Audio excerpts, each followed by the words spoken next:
नमस्कार, आपण पाहताय व्हॉइस ऑफ इंडिया न्यूज. आपले स्वागत आहे व्हॉइस ऑफ इंडिया न्यूज मध्ये. पाहूया महाराष्ट्रातील काही महत्त्वाच्या घडामोडी.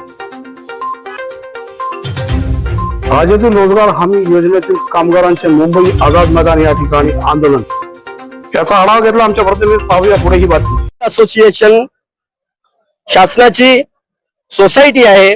यामध्ये सर्व कंत्राटी कर्मचाऱ्यांना वर्ग करावं, शिवाय समान काम समान वेतन लागू करून आम्हाला आमच्या हक्काचं मानधन द्यावं. तसेच जे आमचे नरेगा कर्मचारी आहेत त्यांचं अजूनपर्यंत शासनाने कोणत्याही प्रकारचा आकृतीबंध तयार केलेला नाही.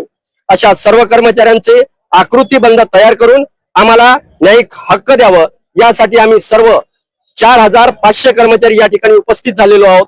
शिवाय या शासनाने आमच्या जर मागण्यांचा सहानुभूतीपूर्व विचार केला नाही तर आम्ही अन्नत्याग आंदोलन सुद्धा करायला मागे पुढे पाडणार नाही, एवढं आम्ही बोलू शकतो. शिवाय आमच्या या मागण्या रास्त व न्यायिक आहेत.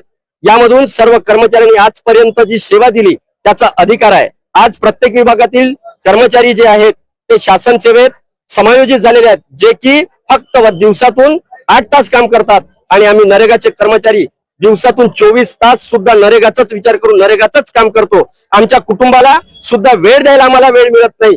आमच्या देशातील राज्यातील जे गोरगरीब कुटुंब आहेत हे समृद्ध व्हावं, यांना रोजगार उपलब्ध व्हावं, यांचं कुटुंब लखपती व्हावं, यासाठी आम्ही झटतो आहोत. परंतु शासन आमच्याकडे कोणत्याही प्रकारे दुर्लक्ष केलेलं आहे. नुसतं आम्हाला सावत्र भावनांनी, सावत्र मुलगा असल्यासारखी आम्हाला वागणूक देत आहे. ही वागणूक कुठेतरी बंद झाली पाहिजे आणि आमचे सर्व कंत्राटी कर्मचारी हे शासन सेवेत समायोजित झाले पाहिजे, त्यांना न्यायिक हक्क मिळाला पाहिजे. यासाठी आम्ही सर्व कंत्राटी कर्मचारी आज आझाद मैदानावर आंदोलनाला बसलो आहोत. यापूर्वी आम्ही 23 जानेवारी 2026 ला सर्व राज्यातून काळ्या फिती लावून शासनाचा निषेध केलेला होता की आमच्या मागण्या मंजूर करावं.